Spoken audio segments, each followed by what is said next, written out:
Assalamu alaikum students, hope you all will be fine. It's me Miss Maryam and today we will continue the same topic but with different information.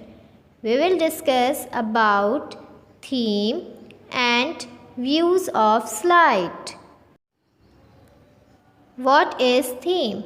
A theme is a predefined set of colors, fonts and visual effects that you apply to your slides.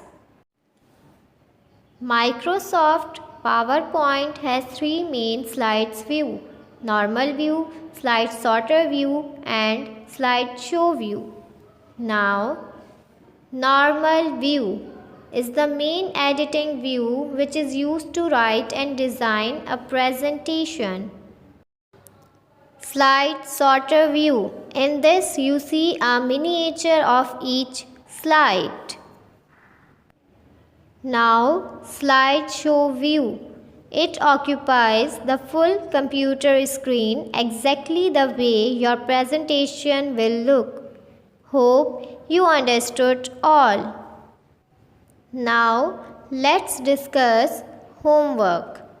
So in week 3, draw the different views of slide on color paper, and in week 4, do Who Am I in copy. Hope you got it.